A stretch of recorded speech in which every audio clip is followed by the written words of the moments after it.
sort of asking politely that the universe or the directorate of, just having shit happen, or who's ever in charge on like a cosmic level of, throwing elbows and punches to people and kind of knocking them for a loop. I'd like to ask that who's ever running that right now, who's ever on duty handling that station, could they maybe take, I don't know, 2 hours off? Like go aim at someone else just for a little bit, please. Sincerely. Like, could you maybe not hit me again?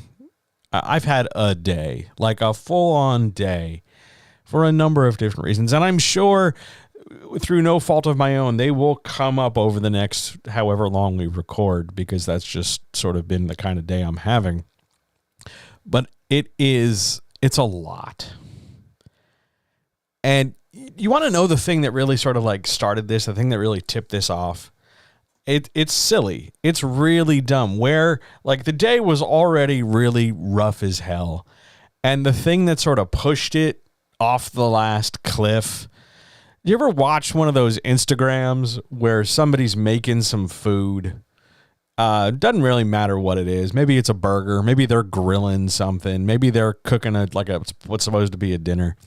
And like they're using a lot of fire emoji, and they're talking in the little description about, oh my God, this thing's so flavorful, and they're wearing those black vinyl gloves, and they're shaking seasonings that are probably full of sodium all over the place. Like they're really like inelegant in their fabrication of this stuff.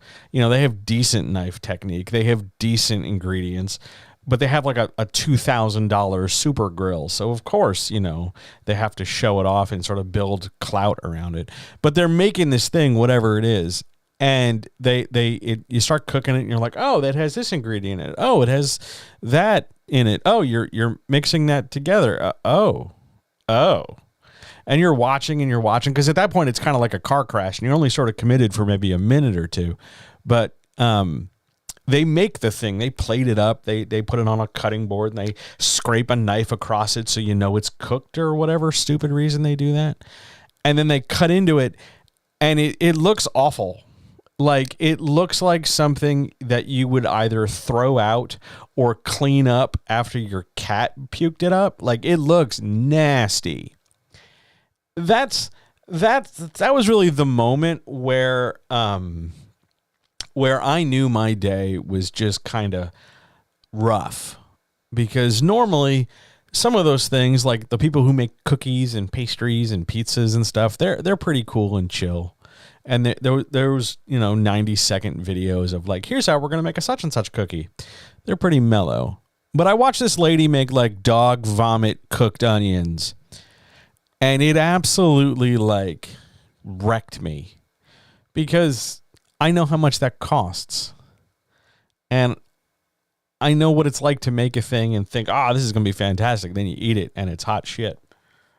And it's just sort of the day I'm having where, man, could we maybe do some good? Could we put some good out into the world? Could it not be a moment where there's some problem? Could we go help each other now? Could we do some positive, please?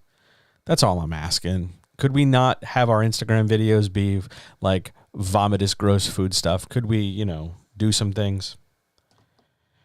That's where I'm at right now. So it's the perfect time to do a chat. It's the absolute bestest time in the whole widest world. Let's do a chat.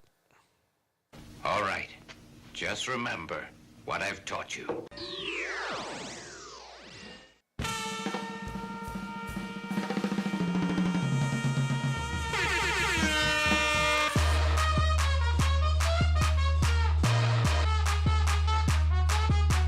The fuck is that?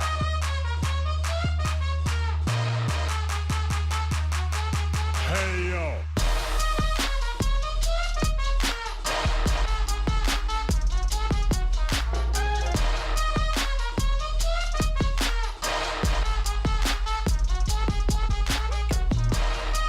Hoo-ah! Hoo-ah!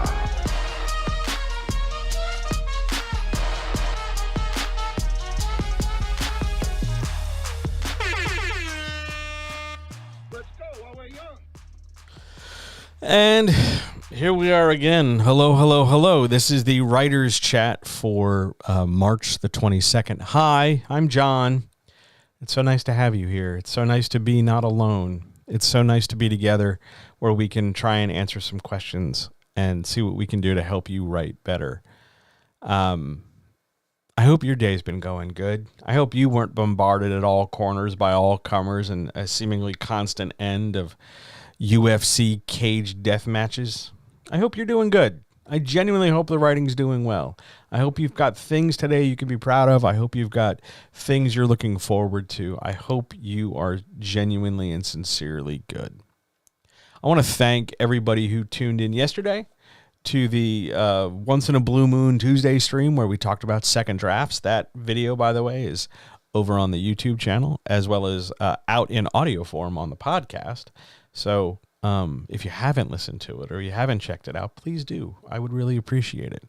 But tonight we're chatting, and if this is the first chat you've ever checked out, if this is the first time you're ever even encountering something like this, well, here's how this works. I've been collecting questions from all corners of social media all day, all week, in fact, and compiled the most interesting 13 to hopefully give you some answers, as well as the answers of anybody in chat who has questions. Hi, chat. Hi, Twitch chat. Hi, YouTube. I hope you're doing well. I look forward to any and all questions. I look forward to just doing great. Now, before I forget, I do want to give the cup date because I promised last night that the tea today would be better than the tea last night. And this most definitely is. This is Irish breakfast tea because I am desperate to perk myself up. And I could honestly use something that feels comforting. And Irish breakfast tea for me is a huge comfort, especially ice cold in a cold, tall glass, which is what I'm rocking today. So there's your tea update. Thanks for being here.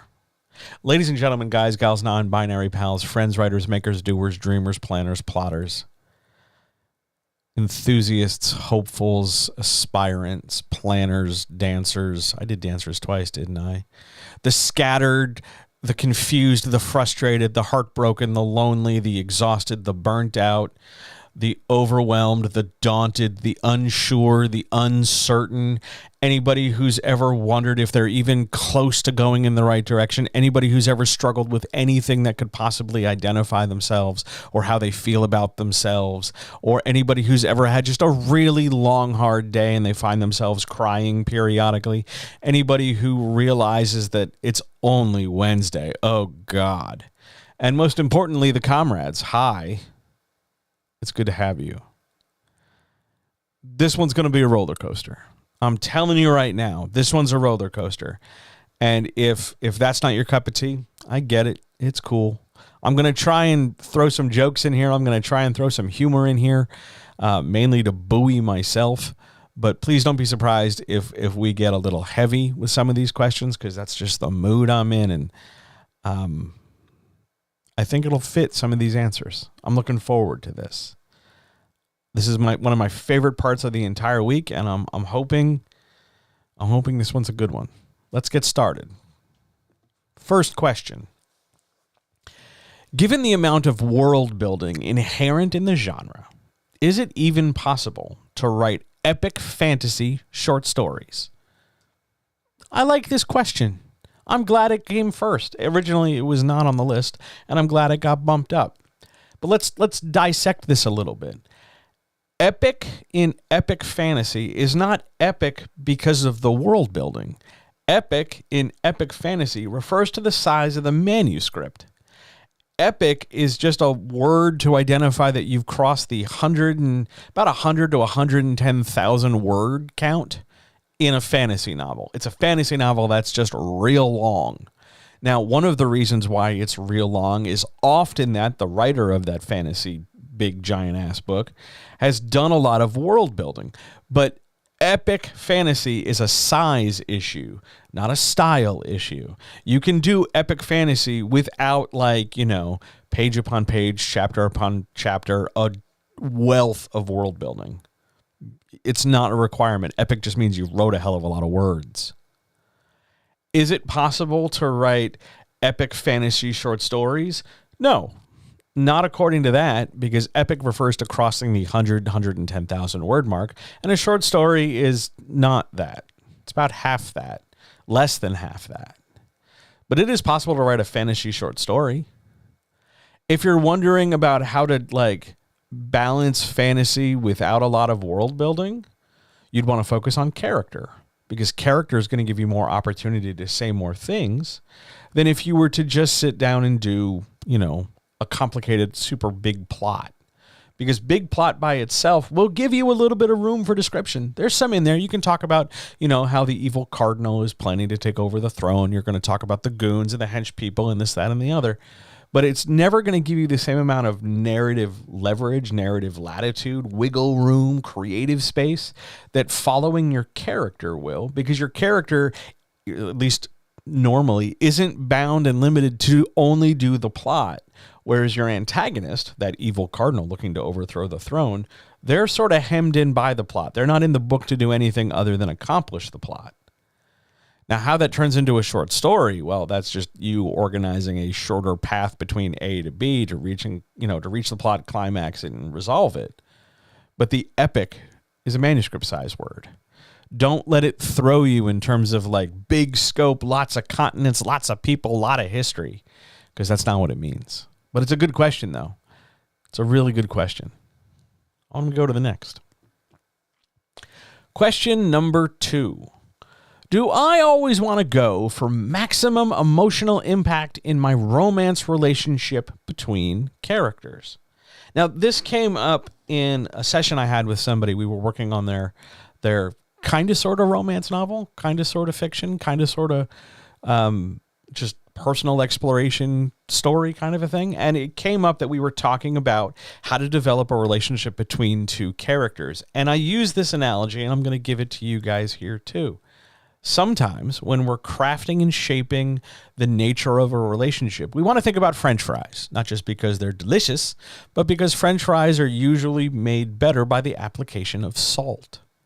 But we are moderate with our salt. We sprinkle it on. We don't, roll everything in a salt lick. We don't bury everything in salt, because otherwise the fries become unpalatable. We're occasionally measured in our salt use. Now, sometimes that means some fries get less salt than others, and that's fine. But you don't always want maximum salt on every fry every time, because that's too much salt. And after a while, everything starts to, it's like you're eating salt with a few fries sprinkled on top, as opposed to eating fries with a little bit of salt sprinkled on top. Going for maximum emotional impact, the most feelings, the most hyperbole, the biggest superlatives, the longest chains, the biggest paragraphs describing how somebody feels, all stuff like that. If you always go for the maximum, the more often that happens, the less relatable something is.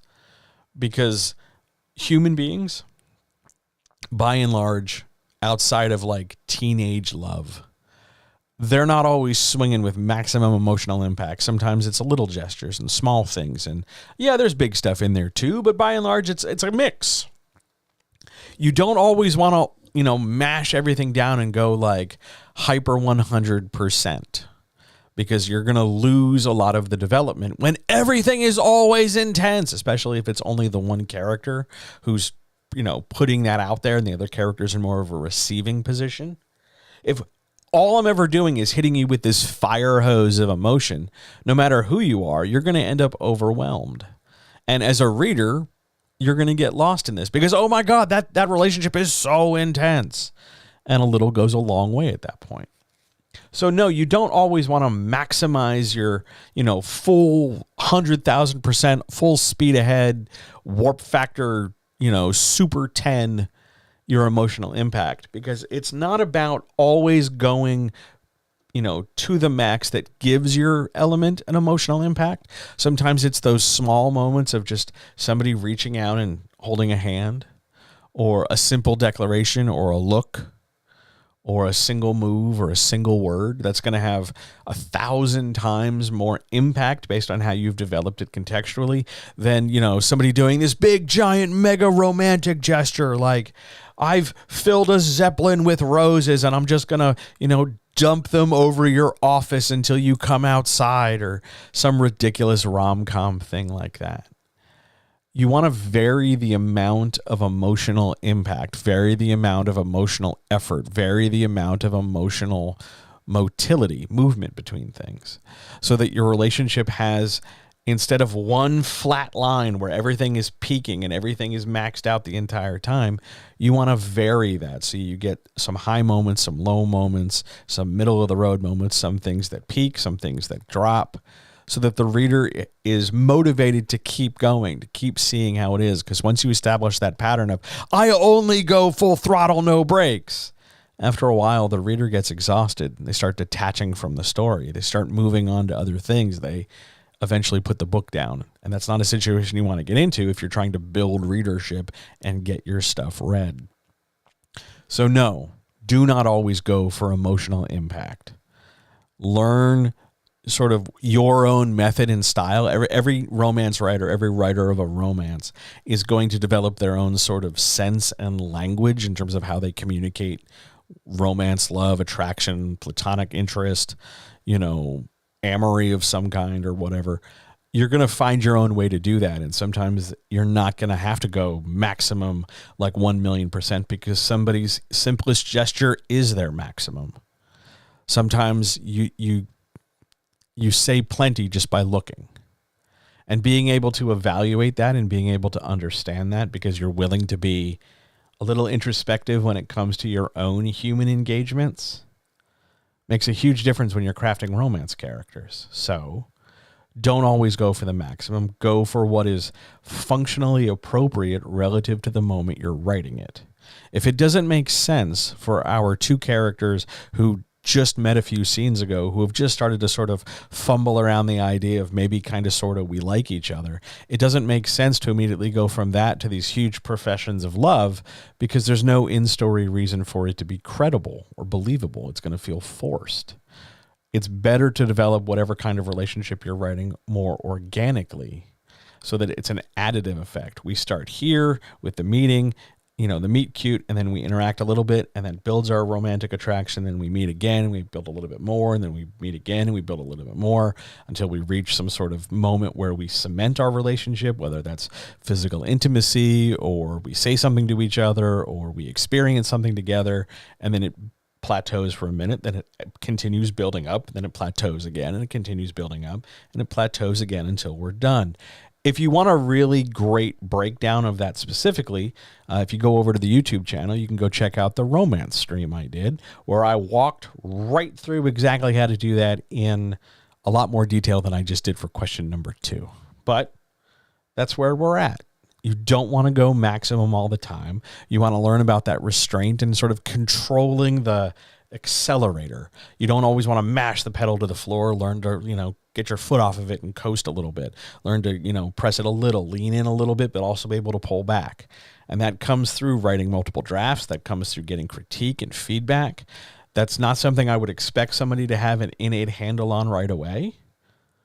And it's okay if you don't. It's okay if you do, but it's okay if you don't, because you can always improve it by continuing to write. Just don't only go 1,000 miles an hour.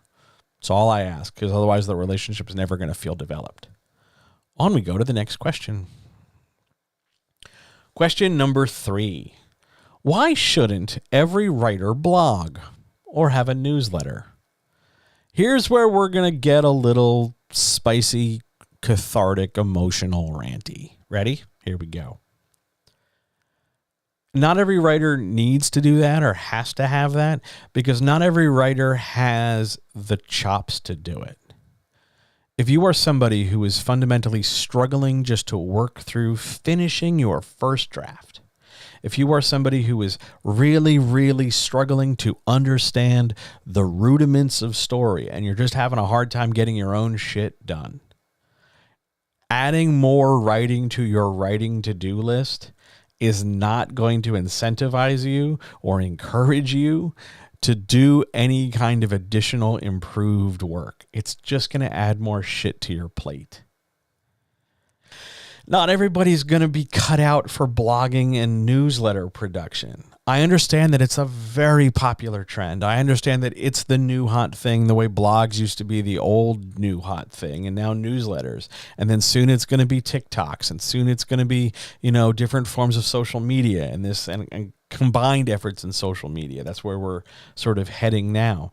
But you can still be a writer who publishes books and makes sales without going through these hoops that you see everybody else doing. Yes, hang on. I know there are loads of people adjacent to the writing space who are trying to tell you how critical it is. And it just so happens that they're selling you a course on how to build a blog or build a newsletter. And isn't it convenient that you, thinking about struggling with your newsletter, found this person who's talking about, for a couple $100, they'll make you a better newsletter writer. Isn't that interesting how you just sort of came to the same spot at roughly the same time? It's almost like they were looking for you. But all the same, if you are having trouble doing the writing, if you are not in a place or a position to sit down and consistently produce that work and consistently iterate on it and effort in it, and it's just, for whatever reason, life is happening. It's hard. You don't like it. You're not really working with a number of support structures in place. It's just a difficult thing you're slogging your way through, and you haven't yet hit that moment of pride or ego collapse or a moment of somewhat surrender so that you can turn around and ask for help that's going to make a difference. You haven't gotten there yet. So you're going to just bully your way through, lower your shoulder, and just kind of muscle through the writing, even though ultimately what you're doing is hurting your long-term writing prospects, because you're going to constantly associate this amount of work with writing. So it's always going to be difficult for you. So you're going to find reasons not to do it, and then you're going to burn out. Until we get to that sort of crossroads, adding more things to your writer list, giving you this sense of, oh God, there's so much more I have to do, it's only going to add frustration.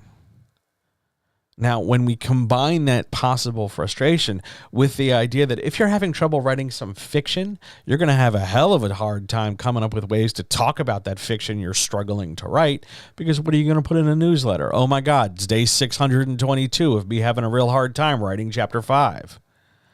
That's not the point. That's not going to help anybody. That's not going to grow an audience. That's not going to help you build connection. It's not going to help you feel better about your progress. It's not going to help you be a better writer of chapter 10 when you're doing, the next steps. You don't have to blog, and you don't have to have a newsletter, because some people just aren't cut out for that kind of talking about their work. Now, hang on. That doesn't excuse you from having to do some kind of marketing. That doesn't excuse you from having to be able to talk about your work at all.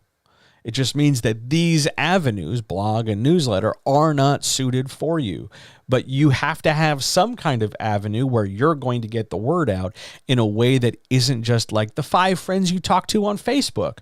You need an open avenue where more people can come in and interact and possibly buy the book. Unless you're just aiming for I want to sell the book to my friends, and when that's done, I'm done. But if you're looking to be bigger than just your friend circle, you are going to need that outlet where you can talk to people about your work, which means you're going to need to eventually develop some kind of skill in talking about your work. Now, a lot of writers get real nervous or upset about this, so they make it one of these back burner things, like, oh man, I'll get to it later when I'm doing better, later. And they keep finding reasons and time to put it off. Because really what they're afraid of is they're afraid of the possibility of failure. And they're afraid of the possibility that it won't work. So the best way to guarantee that they don't have to contend or try with that failure is they never even start. Because if I never start, there's no way I can fail. And that kind of playing small, that kind of, simple safety sounds great. It's a great way to insulate you. It's a great way to, make sure you never have to take a big try or risk anything. But at the same time, all the success you swear you want is on the other side of you trying that thing. Now, if blogging and newslettering, if communicating via blog and newsletter are not your thing, you need to find what your thing is. Because it's not, I hate to tell you this, it's just not going to be like my 5 friends on Discord or the 3 people I chat with on Facebook Messenger. It's not. That's not enough. There's a whole big world out there, and if you keep talking about how you want to be a successful writer, you've got to find a way to build a bridge to that world. And if the whole idea of that is really daunting to you, maybe kind of sort of juggle maybe your idea in and around what you're trying to accomplish with writing. But blogging and newslettering are just tools. They're tools in the toolbox. If you don't want to dig them, that's cool. But there will be other tools, and you're going to have to engage with it, which means you're going to have to be brave and try, or be even braver and recognize that this is not what you should be trying at all, and the writing is more of a hobby than a productive goal. Good question. Now, I do have a question in chat. Evening, John. I hope you had a good day. I have not had a good day, but I appreciate your enthusiasm. My question, how's my Star Trek Discovery watch going? That's something I'm doing on Patreon. I have to tell you I'm a few episodes behind, mainly because I focused on The Last of Us, because that was wrapping up. How's my Star Trek Discovery watch going? I'm behind, but overall, it's going. From a story perspective, is there anything you like or dislike about the show so far? There's a lot more I dislike than I like. And for me, now, I understand that whenever you talk about Star Trek Discovery specifically, a lot of people will tell you, oh, John, it gets better in the other seasons. And that's probably true. That's not that's not a bad thing to say. However, I'm specifically looking at the first season when it isn't the show yet that it's going to become. And it is packed with problems, or at least I can't say problems because the show clearly aired. It was clearly successful because it went on to have other seasons. But there are definite red flags for me that make the show a bit less narratively successful than it could have been. And I know I'm armchair quarterbacking, or I'm captain's chair backseat driving on this, I guess.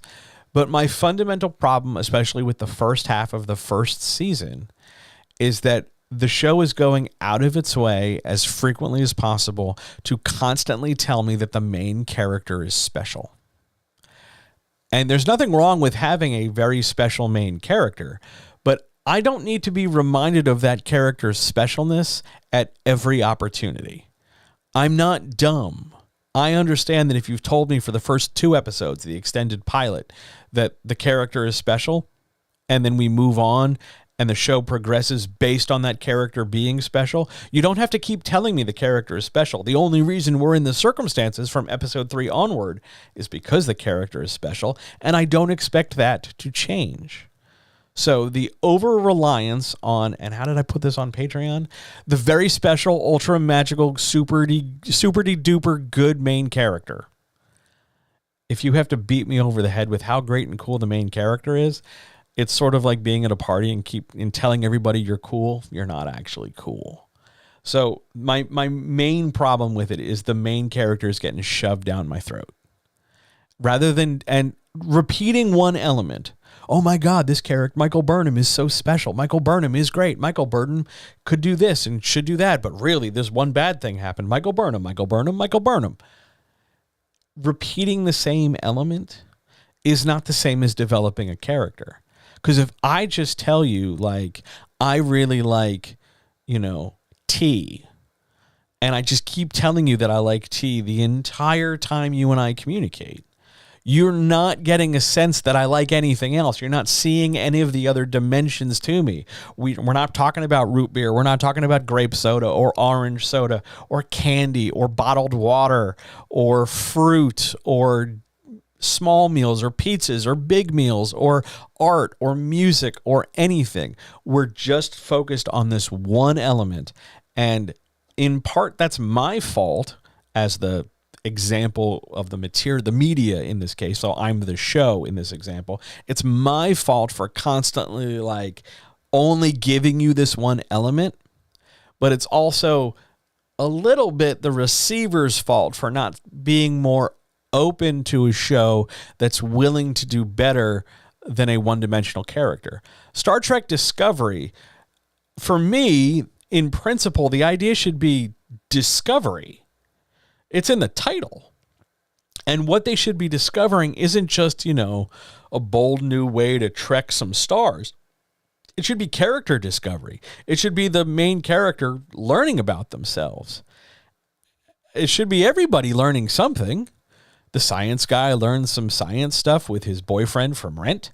The secondary characters learn the value of working together as a crew.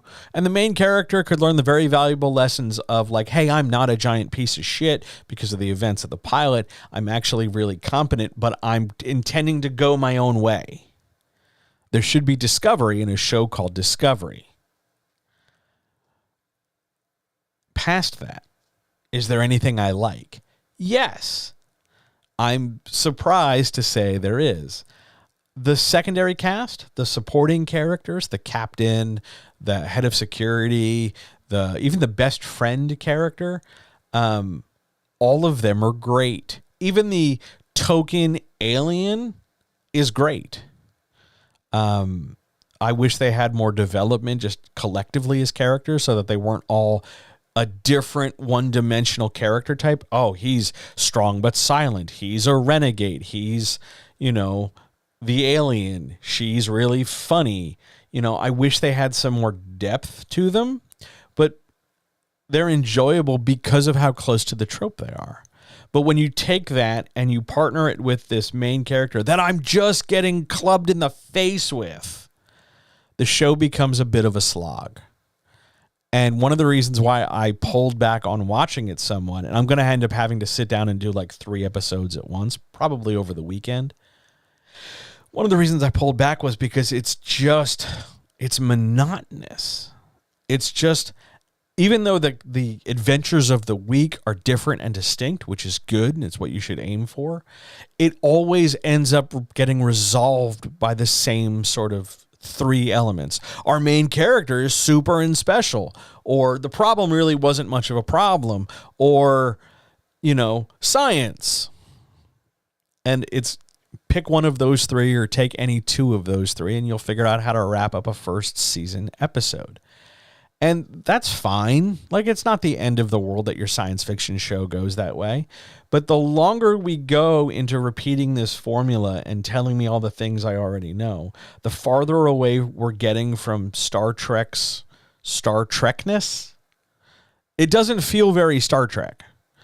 Yes, we're wearing the insignias. Yes, we have phasers. Yes, it's got this weird amalgam of the J.J. Abrams reboot series, but also like the sleeker technology and stuff of later iterations of Star Trek shows. But at the same time, it's playing pretend with its Star Trekness. It's not quite Star Trek. It's not quite a Trek, and it's not quite a star. It's I think I said in one of the early episodes that it felt like watching a little kid play dress up in their mommy and daddy's closet, because it's trying to do some of the Star Trek stuff, but it's not committing to it, because if they have to commit to it, they don't get an opportunity to tell you that your main character is magically super duper delicious. And I just wish it would push more. And apparently in the later seasons it does, but I just wish they started doing that a little sooner. Because that first season so far has been like one of my least favorite things to deal with on a weekly basis. And that's saying something, because there's plenty of uncomfortable, unpleasant stuff. But to like those 46 minutes of, oof, how are we going to deal with it now? That's a rough one. But a great question. Thank you so much for asking it. I don't know if anybody else is there and has questions, by all means, fire away. I feel like I rambled for like 10 minutes on that. Anybody else has any questions, feel free. Else we will march on.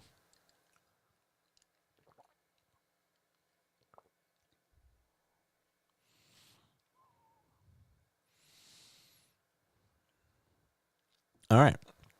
We're moving on. Question number 4. What can we do as artists to curtail the flood of AI writing from tech bros and productivity grifters? Okay. I'm going to deal with this in 2 ways. We're going to talk about individual actions, people, singular people, what we can do as individuals who make stuff, and then what we can do as a collective. And I'm starting with the individual because I believe the most critical action comes from individual. Because if I just say, do this collectively, it's vague and hand-wavy and it doesn't really go anywhere. So what you can do as a specific person is make a concerted effort to avoid any and all temptation from engaging with AI material. Because it's out there. There's, more and more things are talking about how AI, by the way, is also sometimes written out as machine learning or machine algorithm. It's the same thing.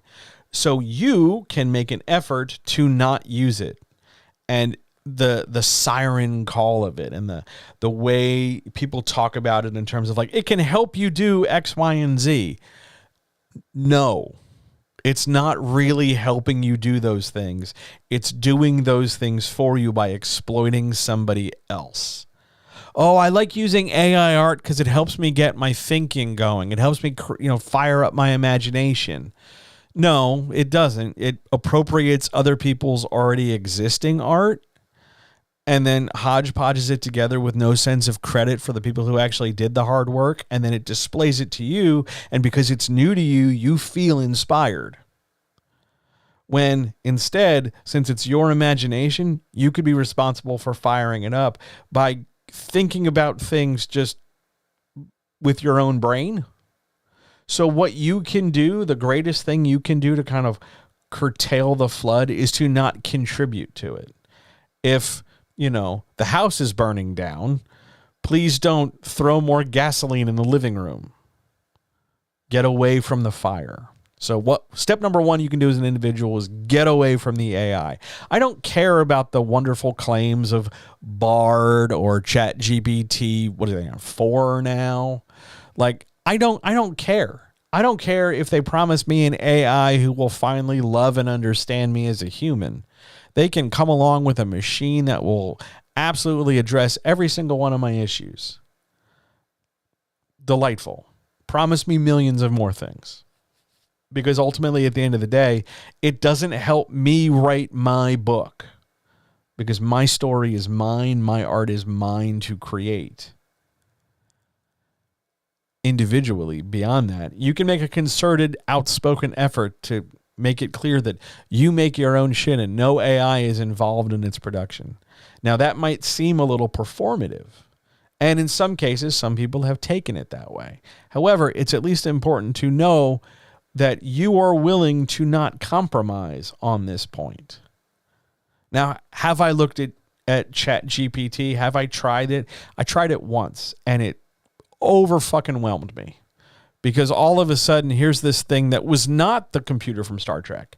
It was not, able to give me everything in Mrs. Roddenberry's voice.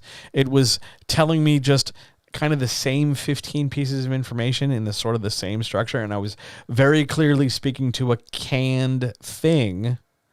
And then when I would ask it a more in-depth question, it would tell me that because of how it's coded or made, it couldn't answer me that, which usually I took as a sign of like, oh, well, it's penned in and it's only limited and it's not gaining that leverage for sentience that all the conspiracy theorists are scared of. So as an individual, don't engage with it. Stay true to yourself. Produce your own art. That might seem old-fashioned because you get a million tech bros and productivity scam people telling you like, AI is going to help you automate. Here are 5 websites that are going to help you save time. Of course, they all have prices and subscriptions. They don't tell you that part. But they're trying to tell you that AI is the future. And for some things, it's going to be. I mean, half the workforce is going to get lost to it, and we're not prepared capitalistically to deal with that, and we're certainly not going to deal with that because that would mean being compassionate, and AI is devoid of compassion. So, in order to curtail the flood, the other thing you can do as an individual is be compassionate. Support other writers. Support people who are doing things and making things without the assistance of AI. So if that means, throwing $2 at a Patreon, patreon.com/John helps you write better. Or if that means throwing a few bucks at a small subscription object, like an enamel pin made by an artist you like, do it. Do it. Because that's how we're going to stop AI getting everywhere. We're going to demonstrate that there is more than a niche, more than like a few people huddled in the corner while everybody else is out playing with the big new toy. It's not like three weirdos in the corner of the lunchroom. It's a concerted effort to push back against it. As a collective, what we can do is absolutely make sure that our art, our books, our pictures, our films, our screenplays, our stage plays, our Etsy shops, our whatever it is we're making, far and away exceed what an AI can do. We make it clear to the consumers that human art is human art. It's not just made for us by us. But it's more than that. It's accomplishing and iterating and developing emotionally in a way that a machine can only be factual or clinical about. Because you're not going to stop the tech bros. They are like locusts. They will come along and dive bomb a field. And now that crypto has more or less functionally collapsed into a series of impending lawsuits, they've moved on to AI. And when AI gets choked out under the urgency of capitalism and they move on to the next thing, which is probably more AI or, I don't know, hand job robots or something, then they'll move on to the next thing, because the tech bro and the productivity grifter alike constantly have to serve you content in order for you to stay relevant to them and for them to profit off your attention span. So as long as you don't indulge that, as long as you don't give into that, you'll do just fine. Other than that, whenever possible, call out a tech bro, call out a grifter. If you are someone unwilling to, deal with a more hands-on direct action approach to things, which is fine. If that's not possible or feasible, then do it digitally and do it virtually. Don't just make your decisions with your wallet, because that's capitalism talking. We're time to go past that now, brothers and sisters. What we need to be doing here is saying, hey, you're full of shit. This plan sucks. This is wrong. What you're doing is unethical, immoral, and exploitative, and I would appreciate if you're going to not stop to do it way the fuck away from me. And if we did that over and over, and we let the little fuck boys and the tech bros and the grifters go off to the little island of misfit capitalists, we could go back to producing the stuff that fills us with joy. Because this is the battle line. We can either go fully into capitalism and the demise of a civilization, or we can make art and lift ourselves out of the hole we put ourselves in. Which do you want to do? Question number 5. Apparently, we're continuing this trend of John's going to talk about major things. Question number 5. Is the monomyth, Joseph Campbell, useful or harmful for writers? Okay. Yes. The answer is yes. It is useful in some cases for some writers as a framework. It helps them organize a story. Now, not all stories fit that construction. You can't, get everything to fit into the same template. But for some kinds of stories, to accomplish some kinds of ends, it can be a useful tool, in the same way that for my screenwriting friends, sometimes, but not always, you can use something like Save the Cat. It's a tool in the toolbox. It should not be your only tool. Now, how is it harmful? Those are the uses. In some cases, for some stories, it's good. However, when is it harmful? Aside from the obvious of all the other cases where it doesn't apply, It's also harmful because when it becomes broadly applied, the monomyth has fundamental lack and development that require subsequent iterations in order to develop. So if we go look at Star Wars, like the original trilogy, we don't learn a lot about Luke outside of the impact that the death of his aunt and uncle have. We don't get to learn about Luke's sense of fear until we get to the sequel. We don't get to learn about Luke's sense of struggle to overcome the possibility of the specter of not knowing his father until you get deep into the extended universe.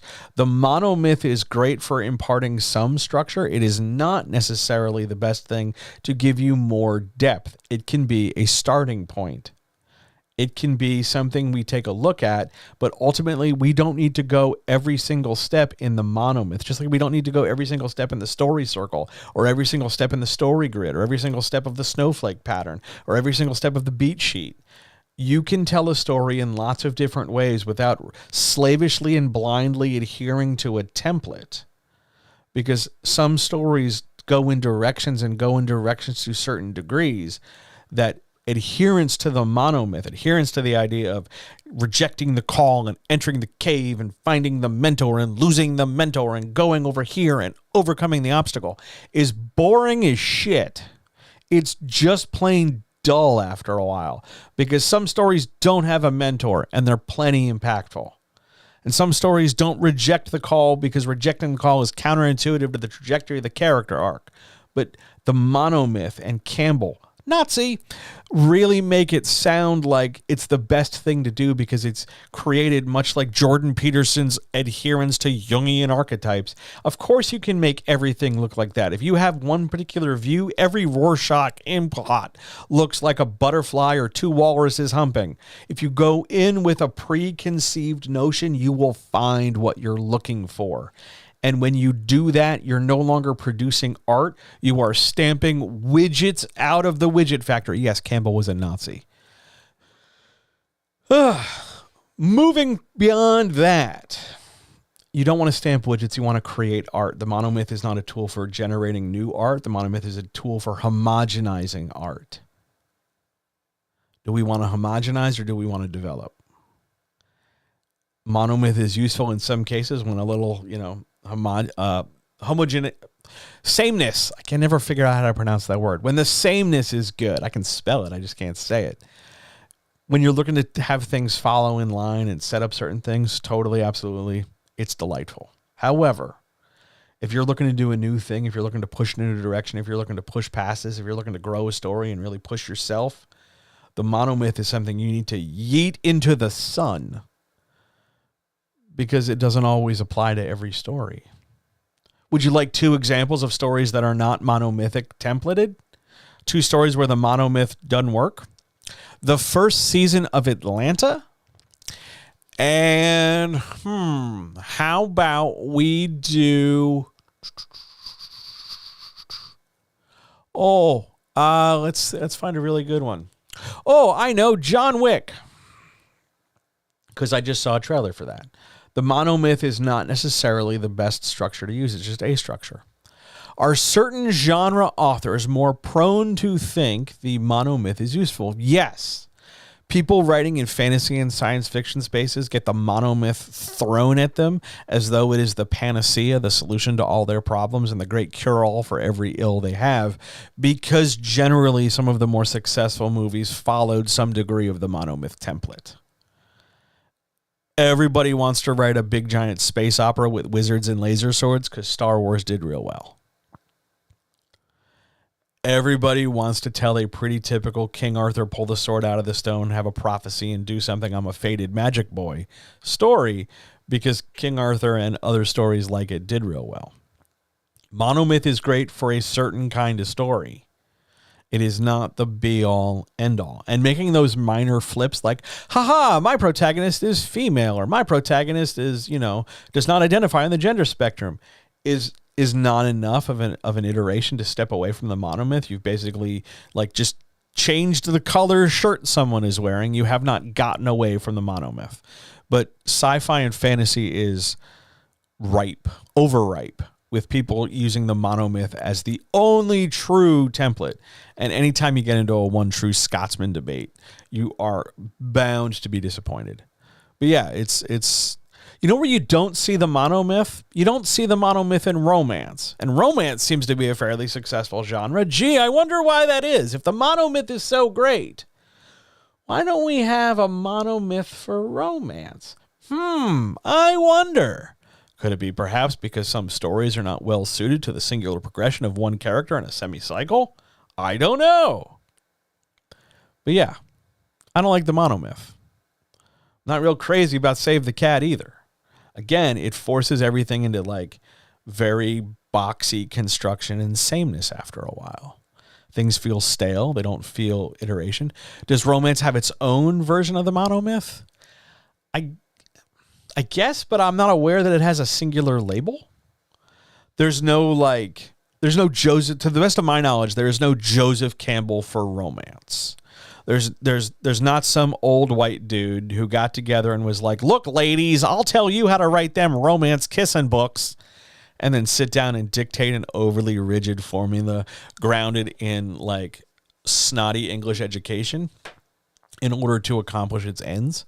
But usually the typical monomyth sort of a thing for romance has to do with, somebody who's successful in business but is somehow physically clumsy, and then they meet like a guy who's generally got stubble or a motorcycle or abs and a troubled backstory. And then at some point it rains and they meet each other and it's tender, and then they kiss and they know they shouldn't have kissed, but then they realize that his backstory is the reason why they can't get together. So things progress forward. And next thing you know, they're in this full-blown sexual relationship, and then his backstory shows up and that creates complication. And then they have to resolve that by her growing for some reason, even though it's his backstory. And then they both grow as people a little bit. Maybe they fall apart along the way and realize they have to get back together, and then ultimately they do, and she wins in the end. Hooray! But that's for romance. How does the monomyth intersect with the hero's journey? It's the same thing. They are synonyms. The monomyth is the hero's journey. It's the idea that it moves in this one direction. Hero's journey is just the casual name for Casual Hero Journey Friday. It's where you get to wear jeans as you go on your noble quest, and you find your wizard mentor, who's usually a British actor, who will end up dying about 2/3 of the way through the story. Or 2/3 of the way through the series if you're writing a series. But you got to kill your mentor, because that's the only way your hero knows that they'll have to stand on their own 2 feet and believe in themselves. Because normally, in order to... So what that does, now I'm just irritated. So what that does when you kill your mentor is it suggests that there is no further knowledge to be gained, which means there's no additional growth the character is going to undergo. I've learned everything the old wise person needed to teach me. And then you either have to go out of your way to justify that, oh no, there's secret knowledge, and then it just becomes a MacGuffin hunt. Or you have to kind of freeze the character to some degree, so they're never going to grow in the same way that they were growing in the first story, because you've paralyzed them, you've frozen it. If you want a better example of a non-monomythic hero journey, that it's a little on the nose, but it's really, really accurate because it's not all wins and it's not all perfect. The original Rocky. You'll learn a lot about how to craft a hero based on Rocky. Just the first one. I know the later ones go in places and he fights communism. I know. It's a whole fucking thing. But that first movie, ultimately, it's a guy who's just wanting to believe in himself. That's generally not the hero's journey, because usually the hero's journey only works if they already believe in themselves and they just need a chance to prove it. Oh, golly gee shucks. So yeah, that's the monomyth. And yes, Luke Skywalker in jeans is an incredibly pleasant thing. I'm a totally cool, chill wizard who everybody on the internet thinks I should have been more badass. I wear jeans now. That's what I do. On we go to the next question. Question number 6. Good grief, you guys. You know, when I put all this stuff together, I was not having a really bad day. But you guys are just... I've grabbed a handkerchief just in case sniffling happens. How do I know this draft is the best I can do and that I shouldn't write another draft? All right, come here. Come here. You're never going to know. You are never going to know. And the important thing isn't that you know or don't know. It's that you learn that that's not the most important question to ask. It doesn't matter if you could write another draft, because you always could. It's important that you reach a point, and we talked about this a little bit yesterday with the goals section of the second draft stream.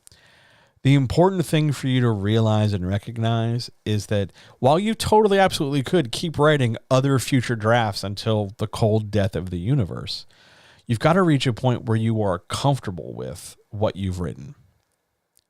Now, for some people, that might never happen. Their anxiety, their fear of rejection, their fear of success, their fear of confusion, their fear of loss, their fear of their risk aversion, their whatever. Their fear might never let them get to a point where they're genuinely okay with stuff. That's me. What's the one line? Bitches love that stuff. That's me. I'm bitches. That's me. I'm the guy who never lets, it's never okay. There's always another thing I could do. There's always another way I could do a thing. I could just keep trying because I'm afraid to fail and I'm afraid to try. So I play small and I hold myself back, and it is killing me. And I never know if the thing I did today is the best I could do. I don't know if this chat's the best I could do. I'm watching a counter of people and I'm noticing that it is shockingly not triple digits. So I'm assuming this is not the best I could do. And I'm going to go spend the rest of the night kicking myself that it's not, like 1,000 fucking people in here. There could be. There should be. I could talk to 1,000 people. I like people. I'm good at this. But I know I could always do better. I know I could always try again. The problem is that if I do that, I'm never getting anywhere. I'm never pressing the go live button. I'm going to be constantly thinking about, okay, I got to get this done. I could do this. I could rewrite this. I could say this differently. Let me go back and do question number 1 again. I'll never get anywhere. You have to reach a point, and it's hard. It's so hard to do. You have to reach a point where, you could do more work, but where you're at and the skill level you're at that time is enough so that you don't want to, even if you think you could. Like answering this question, I could probably do an entire 2 hours just on this question.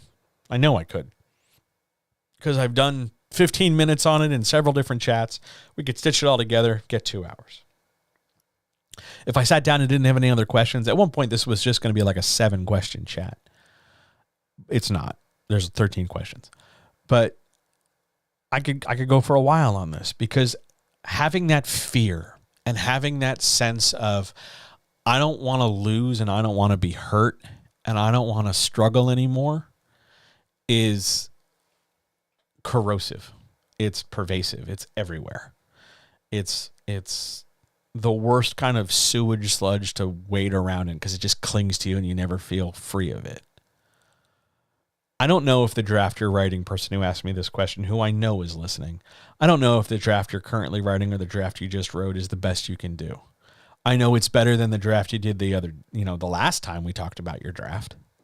But I don't know if it's like the best ever, because I don't really know if anybody ever does their best ever without a long life behind them.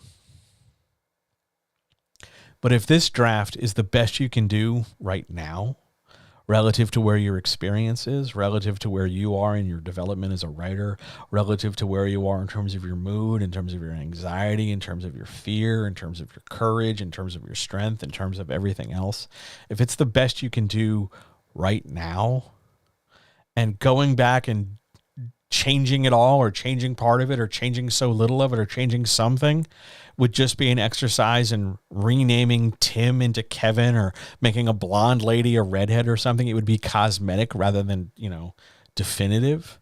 You don't necessarily need to do that.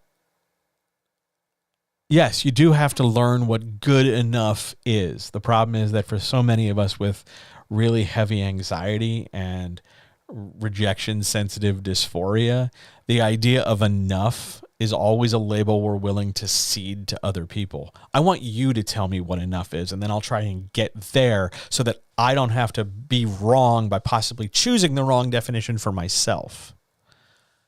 That's why we all struggle with good enough. Totally simple concept, super not easy. It's why I'm in therapy now 4 days a week.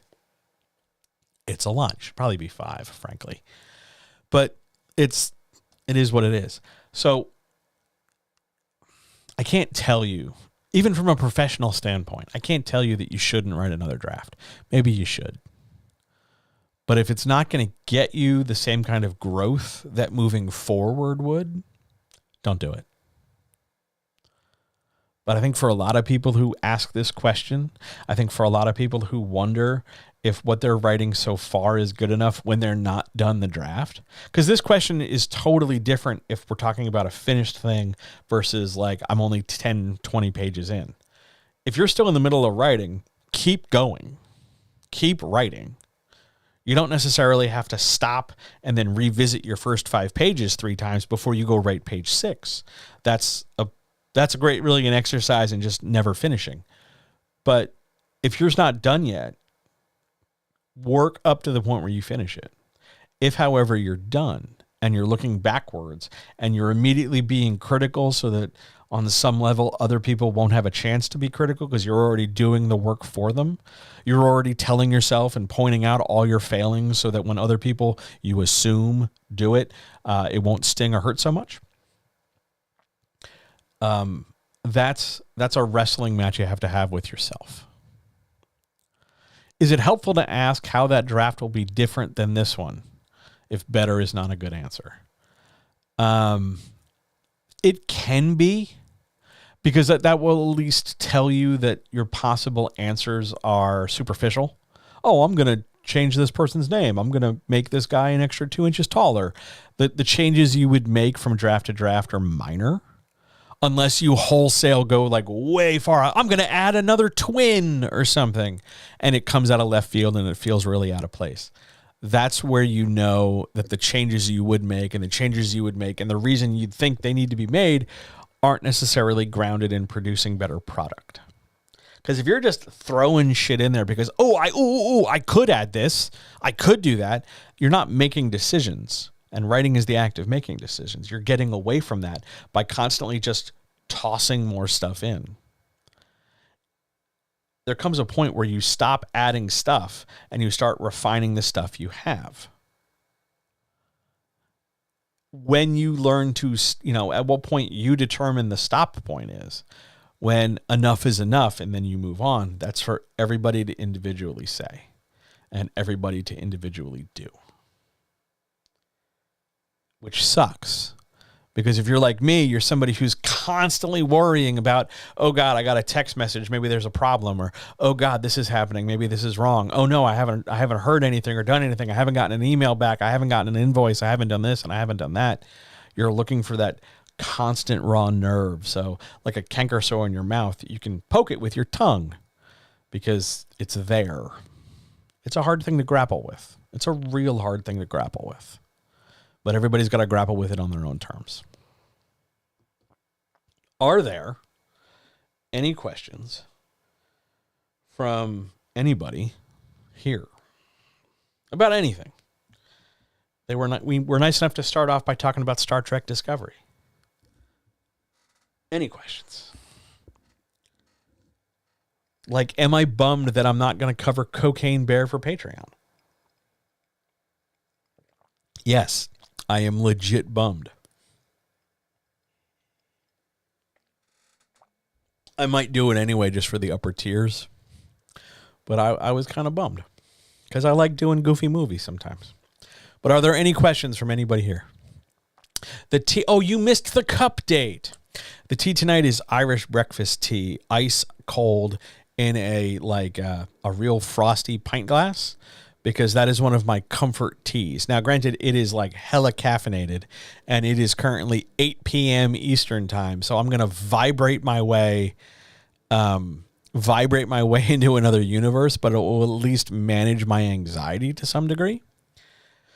So it's delightful. Love it. Love it so much. I don't like it with lemon. No, it doesn't have sugar. I'm trying to be healthy, damn it. I'm trying to like reduce the amount of sugar in my face. No, there's no put sugar in. No, if it was hot, if I was doing hot tea in a mug, a little bit of sugar, like a third of a teaspoon.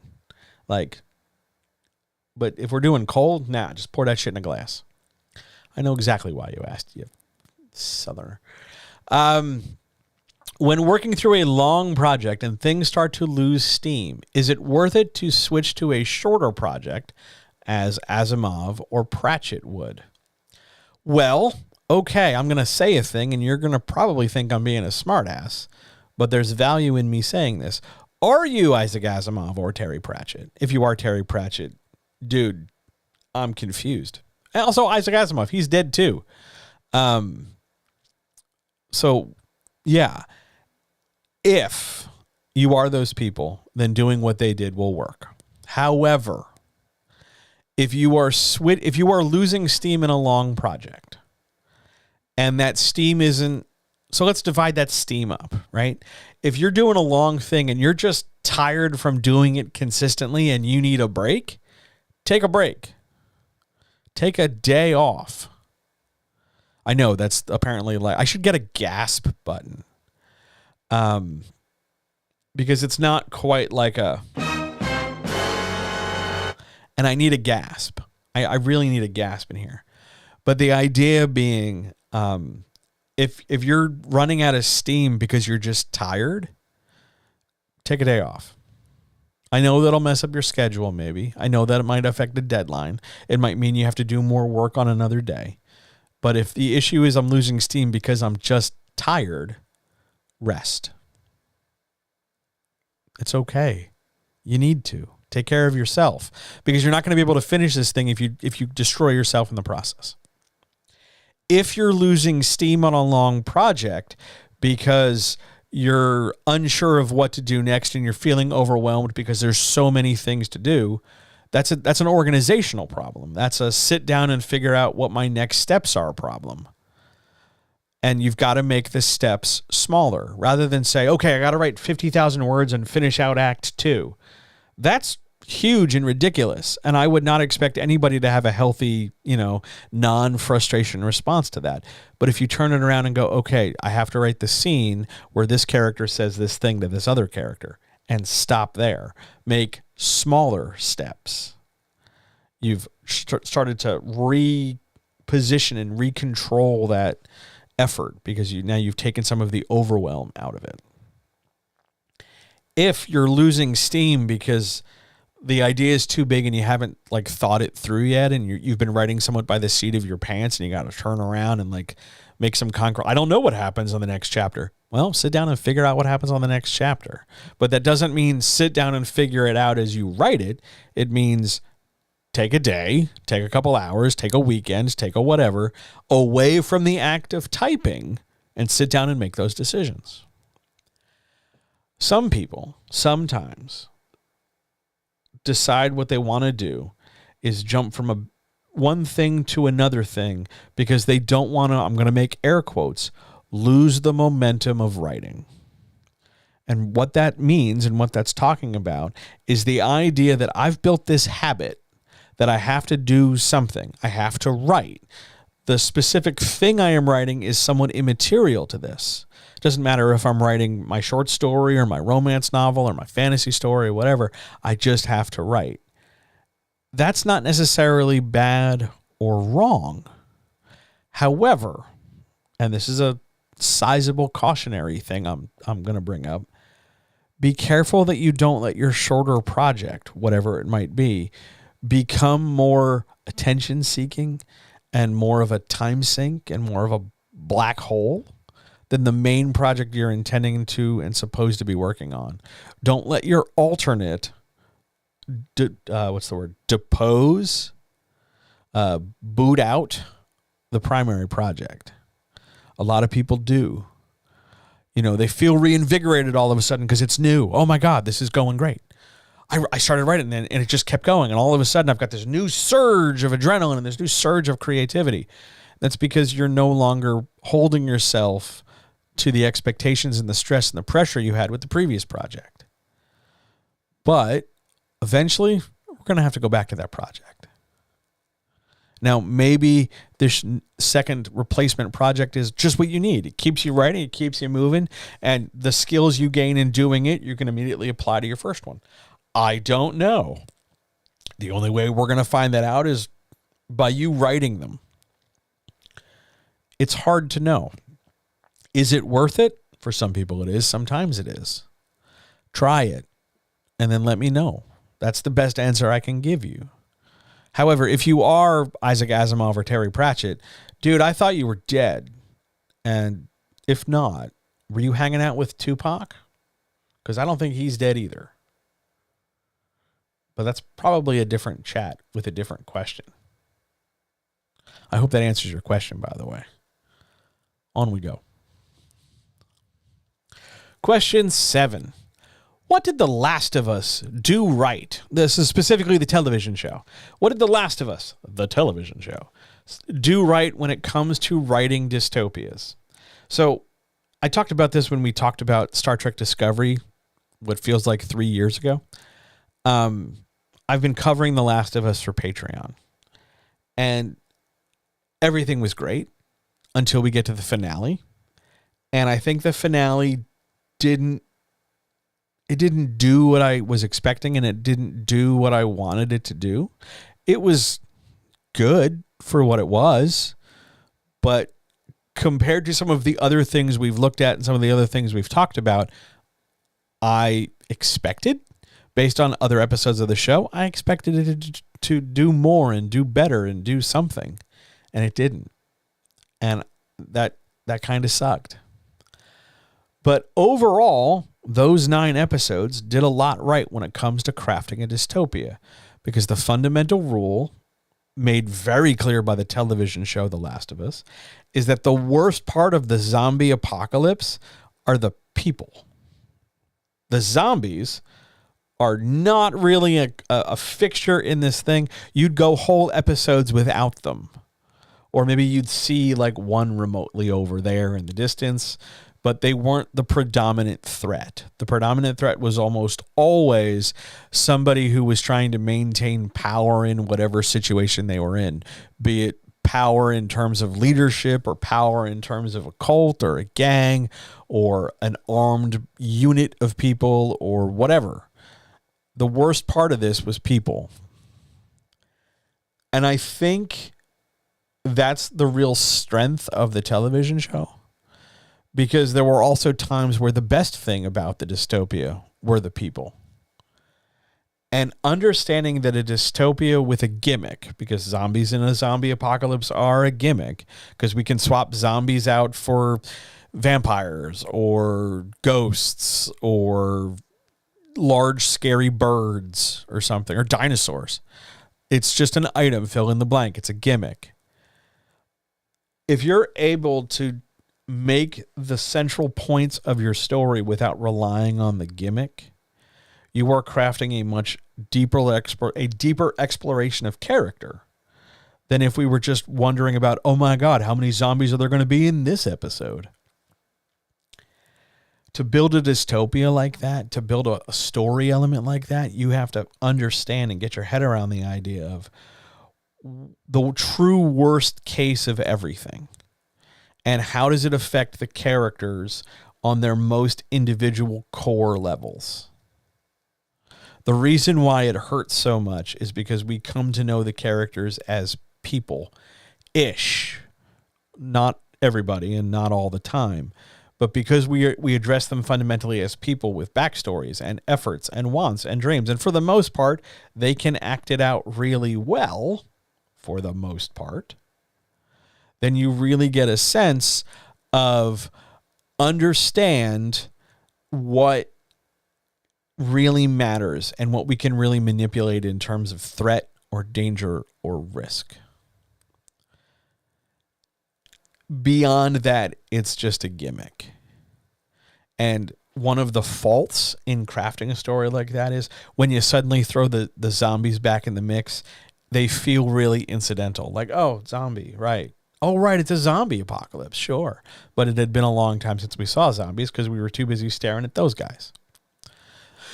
The thing The Last of Us did right was put someone else's great ideas to good use in a different context, which is most of writing. That's a fairly jaded way of putting it, but I understand what you're saying.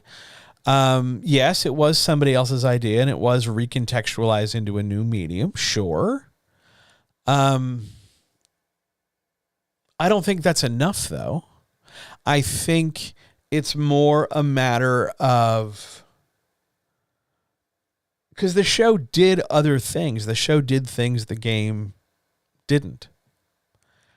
And I think that was necessary. But the problem is once it does that, once you get, I think it was episode 3. Once you get in episode 3 where you're developing 2 new characters in a whole new situation and we're giving a shit about them for 49 minutes, once you show that you're capable of doing that, you're setting the bar.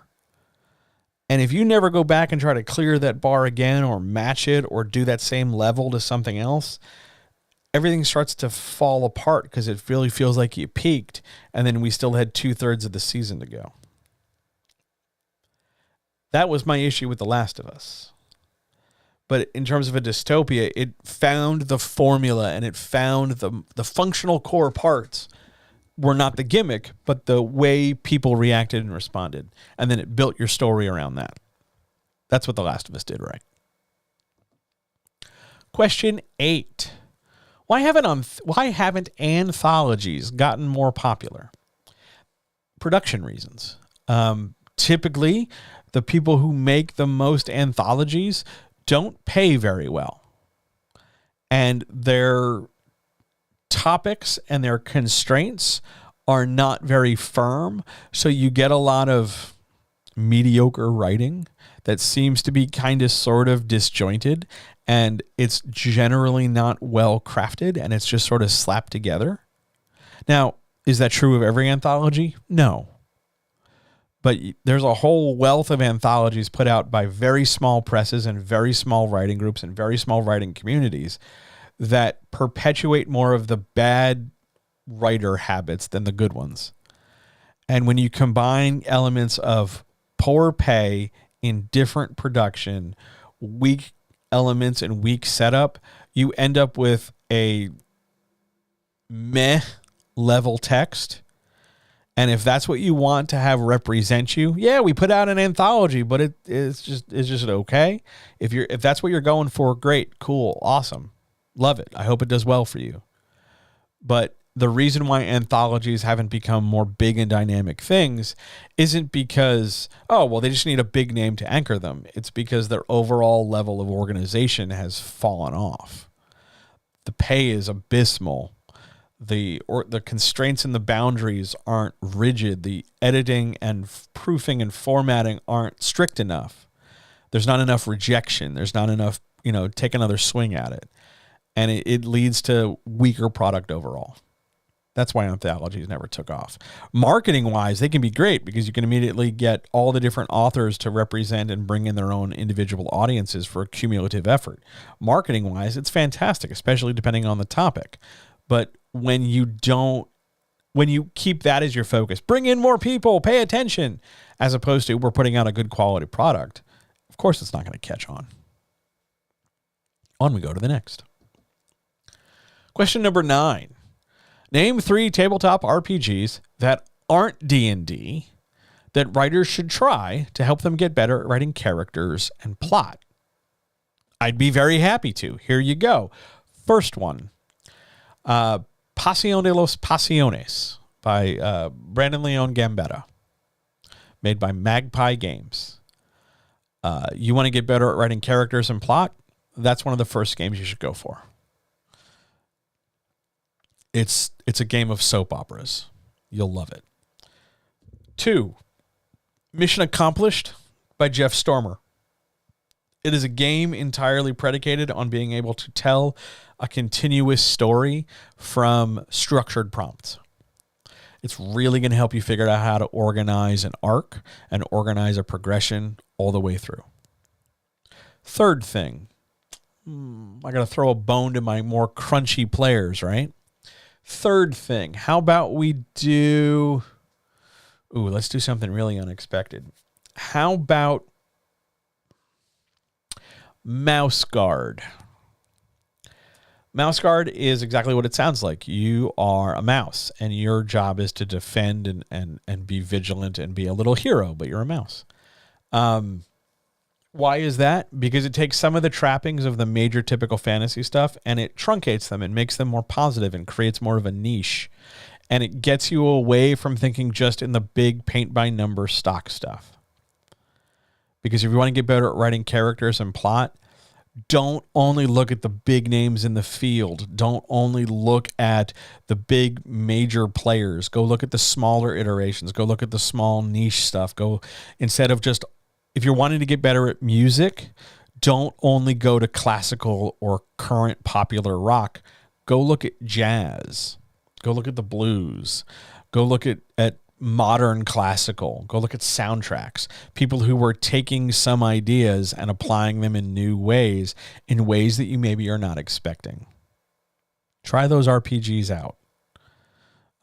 Tell any of their authors that I said they were cool. They're nice people. You should go check them out. Are there more questions?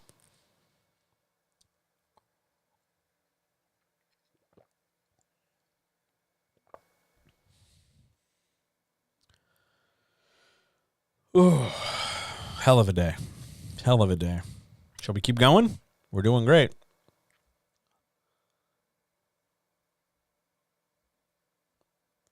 All right. On we go. Question 10, sort of the flip side to question 9.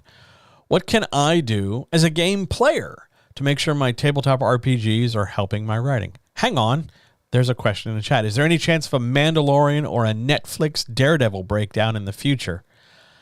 I am more likely to do Daredevil than I am the Mandalorian. I love them both.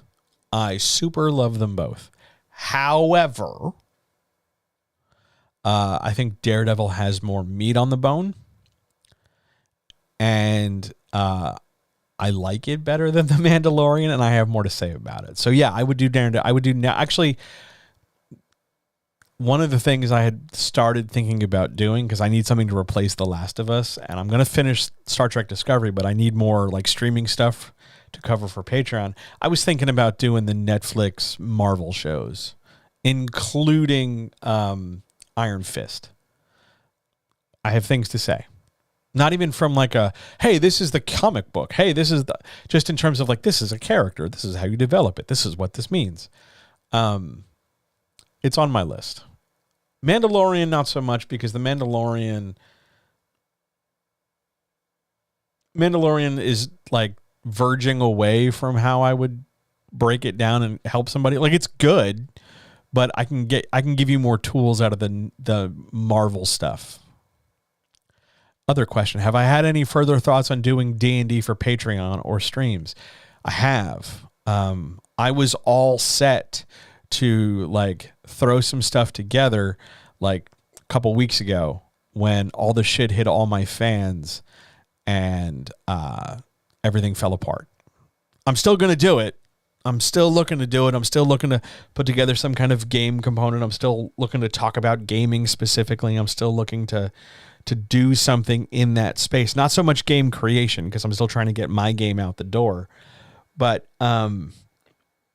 in terms of crafting games and building games and helping gamers game more gooder, I still want to do something with it.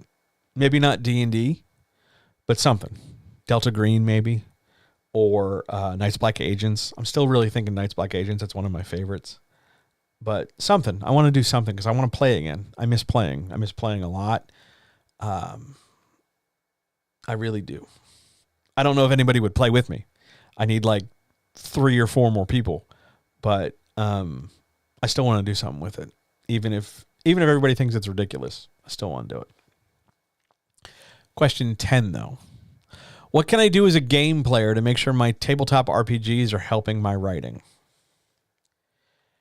If you know your major issues as a writer, you have trouble writing plot, you have trouble writing characters, you worry about your pacing, you have trouble with your dialogue, whatever your issues might be, however many you have, doesn't ultimately matter as long as you have some. Make sure you go out of your way that when you are embodying your character, and of course the RPG has to suit this. If you are playing, Settlers of Catan, you don't necessarily have to get elbow deep in the backstory of your character because you're just trying to get some rocks for sheep or something. But if you know your fault in your writing, you know the issue you're worried about in your writing, make sure you put a premium to that in your role play. If you're worried about dialogue, if you're not sure you can write good dialogue, go play a game and talk like a character. Not necessarily in the most, British received sort of way with an accent, but something more to the effect of communicating as a person. How does this character sound? How does this character express themselves? Think like that. Get your head in that space, and your in-text dialogue will improve. Whether you're writing this character, your character, the main character, the bad guy, the little person over there who's doing, making soup, who knows what. But once you start focusing on a thing to address it in terms of how you play a game, you will see that effect reach into how you do other forms of art.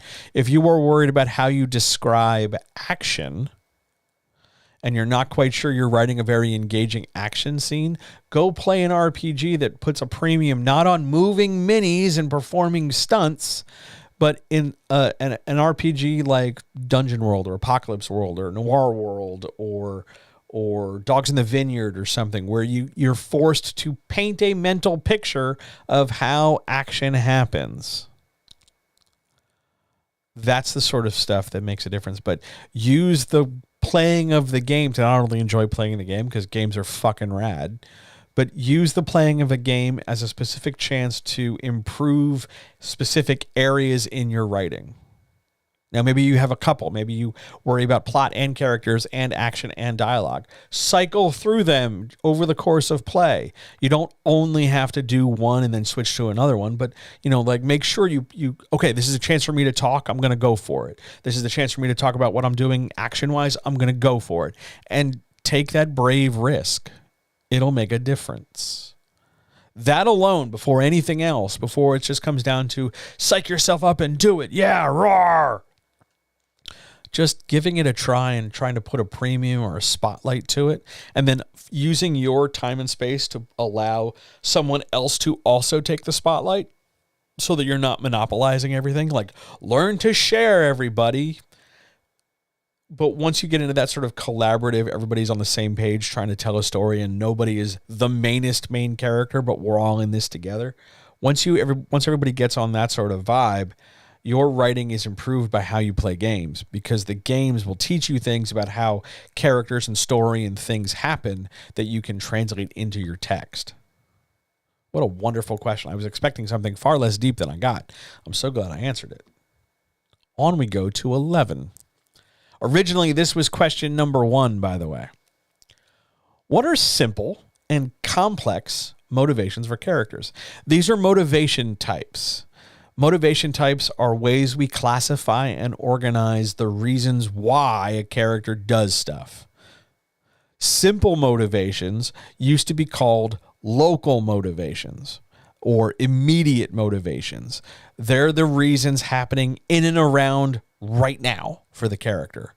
A character who is thirsty has a simple motivation to get liquid, to get water. A complex motivation is a motivation that is not simple. A complex motivation is a motivation that takes into consideration the greater picture beyond the character's immediate needs and often includes interactions or engagements or issues or perceptions of other characters. So a character is thirsty. The simple motivation is go get water. Or to engineer that backwards, the character is drinking water because their simple motivation is that they're thirsty. The complex motivation, the more elaborate, inter-story connected version of that, isn't just characters thirsty, they get water. That motivation might be water is scarce, so in their urgent drinking of water, they're flexing to a degree to express the idea that I have water to spare and you don't. I'm therefore better than you. It's a power dynamic flex. So the complex motivation is to assert power in a power dynamic. Complex motivations allow for other things, be they motivations or characters or opportunities or tension or stress or plot or whatever. They allow for other things to come into play. They make possible more stuff. Simple motivations are limited to the character. I'm thirsty. I'm going to have water. Complex motivation. Water is scarce. I better hoard mine, so I'm not going to necessarily have water. Or if I do, I'm going to do it in secret. Your complex motivations will almost always add more depth to some degree in some way, whereas your simple motivations are more going to illustrate the depth you already got. They're not going to bring anything new, but they're going to maybe clarify what you have. Otherwise, they're going to be just a real straightforward explanation. Why are they doing that? Oh, obviously it's this. Knowing these two things, it's useful because it allows you to figure out what a character would do, because sometimes it's helpful along the way of writing to go, why are they doing this? They have to go from point A to point B. Why? Let me think about the simple motivation, because maybe that's enough. It's not like you always need both of these things. It's just that sometimes you need one and sometimes you need the other, and sometimes you need both, but it's not like an always got to have them kind of thing. Sometimes a simple motivation is enough. Sometimes a complex motivation is valuable. Sometimes both are there because the drinking of the water is the critical moment, because that's the moment the character suddenly realizes, I know who did the murder or something. But it's about having a motivation of some degree at all in the story. Most times, the more self-centered, that's probably going to be something confusing. So let's say it this way. The more times you can directly draw a line between action and character, you're looking at a simple motivation. And the more times you can draw a line between action, the character taking the action, and something outside the character taking the action, whether that's another character or a society or a rule or an opportunity or a challenge or a whatever, anything that isn't the character and the action. Anytime you draw that line external, going away from our character, you're looking at a complex motivation. Use those as you like. Question 12. What are some things to consider when hiring a comic artist? I don't get asked a lot of questions about comic artists, so I'm always happy when I get a chance to talk about comic artists. I can't say I'm an expert. I've only worked with a few. They've been all very good, but I tend to deal more with writers, so my expertise is a bit skewed. However, in terms of hiring an artist for a project, that I've done a couple different times. So some things to consider when hiring an artist. First and foremost, before we talk about their art style, before we talk about their cost, please make sure that your artist is communicative. If they have some kind of rules or boundaries, obviously respect them, but do at least make sure that they're not going to fall off the face of the earth. It really sucks when you make plans to hire an artist and you have a contract and you pay them and then they disappear. Maybe before the money, maybe with the money, but then they disappear and it takes forever. And then the next time you hear from them, it's long after the utility is possible and it's a whole mess. Make sure your artist communicates and make sure you can communicate with them in some way that is comfortable and possible for the both of you. I've worked with artists who are only accessible through email only at certain times. I've worked with other artists who, the minute I have a question, they want to have a face-to-face conversation. There's a whole range of interaction there, but whatever the artist sets up in terms of, hey, this is how I work, respect that. Second thing, You're hiring that artist to do a job. So the clearer you can be and the more specific you can be on what it is you want them to do, the easier time they're going to have doing that job. Because if you just rock up to an artist and be like, yo, I need you to just draw me somebody having lunch. And then that's it, with no other boundaries, no other guidance. You just sort of just draw whatever. And you're intending and wanting it to be specific, but you don't tell them what the specifics are. And then when you receive the work, you get mad that it doesn't match what you want. That's not their fault. That's your fault. Please, when communicating and dealing with an artist, please make clear that, you have an idea as to what you want. Even if you don't know the language, even if you don't know the terminology of art, please at least be able to describe what it is you want. Third thing, please use a contract. Don't just wing and a prayer this. Don't just do this like, yeah, whatever, like a handshake's good enough. No. That's not because the artist is terrible, and that's not because you're terrible. It's because a contract allows everybody to know what the hell is going on. And they don't have to work in a gray area. They don't have to be unclear. They can just know that, oh, I'm doing this and I'm getting paid this much and it's due here. And to expect I have to pay at this date, pay this much because I'm getting this thing. Everybody knows what's going on. Everybody's clear with it. Everybody's happy with it. And then work and proceed easily. Just get it out of the way. Last thing when hiring an artist.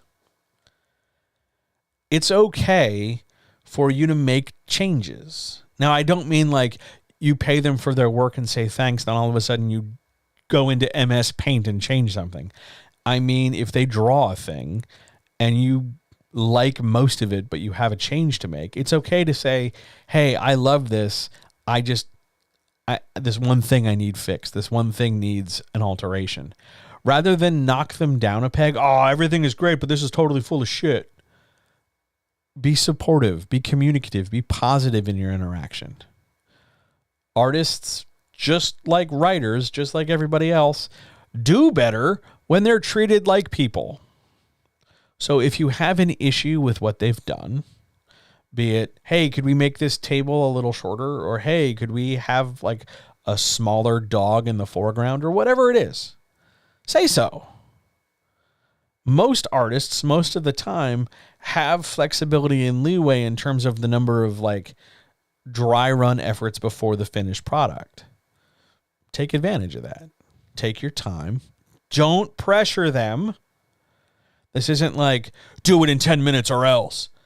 No, just leave them to their job. The same way if you were writing something, you would want to be left to your end and just write and produce rather than have somebody, like breathing down your neck, urgently demanding it happens.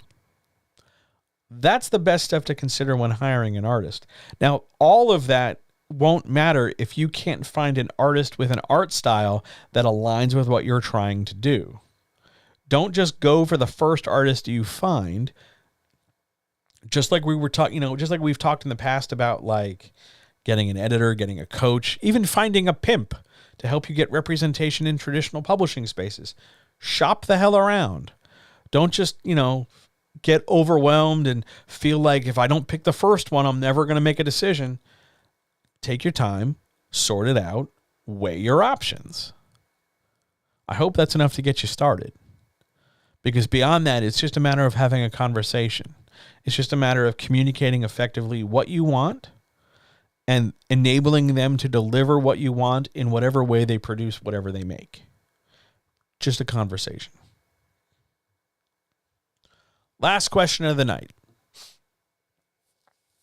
Say more about solving the reader's problem when it comes to sales copy. This was a point I stumbled to make yesterday in the second draft stream. When it comes to marketing, the long-standing thinking is that your product, your book, is solving a problem that the consumer, the purchaser of that book, has. If we were talking about not books, this gets a lot clearer. Like you're selling a mop to somebody who, has spills on their floor, so a mop is the perfect solution. Your thing you're making should solve the problem the person buying has. When you're writing a book, one of the problems you're solving is, I'd like a book to read, please. The other problems you're addressing are more subordinate to that. You're writing a mystery novel, and the thing you're solving is, I want to read a mystery. Or, I want to read a book. Question number 2, I'd like that book to be a mystery, please.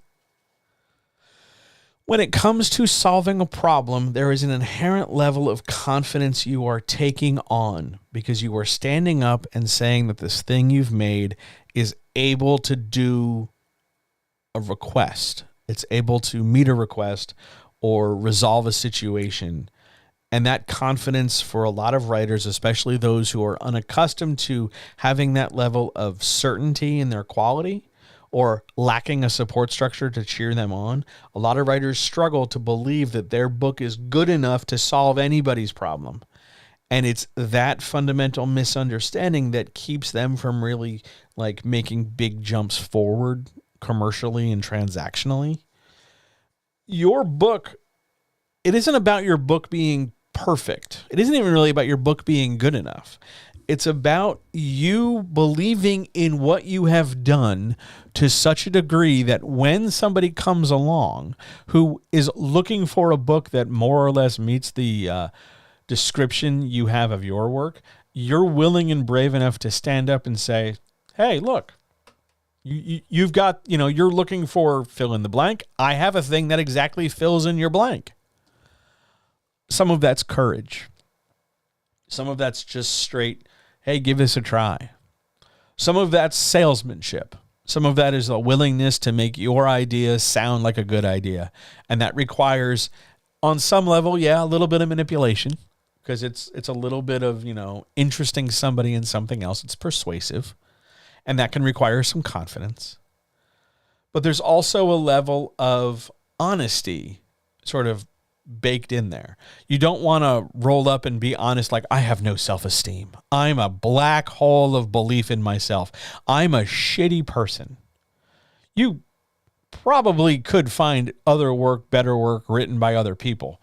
Like, that might be honest relative to how you feel, but that is a different kind of honest than the honest that's going to encourage someone to give you the money for your work. You want the honest in terms of backing up the belief you've done a good job by pointing out what you did a good job on. So somebody says, I'd like a mystery novel, please. And you turn around and go, well, I have a mystery novel. Are you looking for a mystery novel where, I'm going to make some things up now, where our group of teen protagonists don't suddenly devolve into like a weird sewer sex orgy? Are you looking for a set of teen protagonists where they're all across the gender spectrum and all across sort of the intelligence matrix for mysteries, and it's not just one smart kid with her 6 stupid friends? Everybody contributes somewhat equally but in different ways. Are you looking for a mystery without a talking dog? Are you looking for a mystery where there are actual real stakes and it's not just about unmasking someone so that the cops, because all cops are bastards, are going to suddenly do all the work at the end? Are you looking for like a real gritty mystery?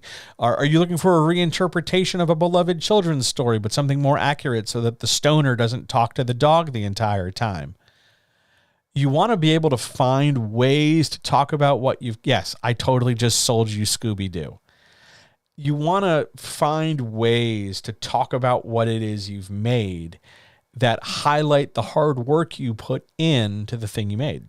So if you're really you really put in time to making sure that, your whole story isn't just, holy shit, there's a talking dog, then make that clear and make that part of what you use when you go solve the reader's problem in telling them that, hey, you can go pick up this book. One of the really bad ways this is being handled right now, if you're really looking for an example of what I'm talking about, but you want to see like a bad example, it's functionally okay, but it's like poorly done. There's a lot of static images for book sales in the hashtag writing community, where what happens is they take a book cover and they slap it on a background in Canva, then they draw a bunch of little arrows and they highlight certain things as if to say that this concept is inside this book. Just follow this just follow this arrow. It's that sort of thing I'm looking to get you to do, but I'm looking to get you to do it without relying on a visual prompt. Like, I don't want you to have to draw an arrow on a Canva thing. I don't want you to have to make like a little graphic that does everything for you, because that's lazy as shit. What I want you to do is be able to put words come out of your face hole to communicate, or text to communicate those things. Hey, are you looking for a story where the stoner talks to the dog, but the dog doesn't necessarily talk back? Come check out my book. Are you looking for a diverse cast of friends to do more than just unmask capitalists? Cool. Come check out my book. Solving the reader's problem is not just trying to guess what the problem is and then engineer a story to give it to them. Solving the reader's problem is having a confidence in what you've made, so that whatever the problem is, there's some element of your story that solves some portion of their problem. Oh, you're looking for a mystery novel. Now, maybe they're looking for like a legal thriller or something. I don't have a legal thriller, but if you're looking for a mystery novel just to occupy you until you find your legal thriller, come check out my book. Confidence. And the best way to find that confidence is to let yourself be proud of the work you've done. Is it perfect? Nah, there's no perfect. Fuck perfect. But you worked hard on something. It's not bragging. It's not bad. It's not wrong for you to be like, I worked hard at this thing. I feel good about this. I'm better at it now than it was when I started. And let it grow and develop from there. That's how you solve the reader's problem. And then it's just practice, practice, practice, practice, practice until you're able to do it more comfortably. Great question. Are there any other questions from anybody in chat? Otherwise, we'll get out of here for the night.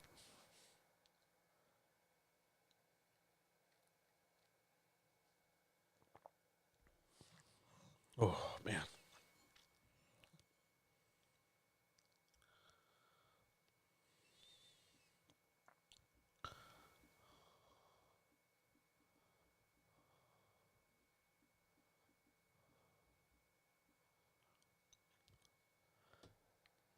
Shall we get out of here? Have we done enough?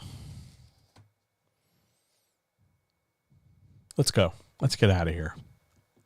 We all deserve a break.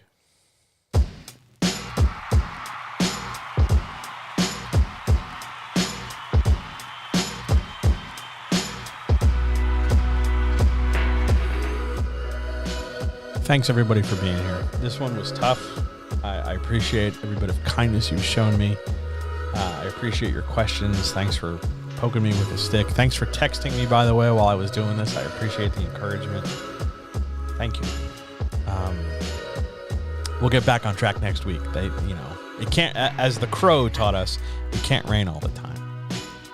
So let's go look at the calendar, shall we? The next time I'm here for another chat will be March the 29th, the last Wednesday of the month. However, the next time I'm here for a stream, I want to do, I think, another several days of streams in a row, because although those are a little bit time consuming and taxing, I think I was really good.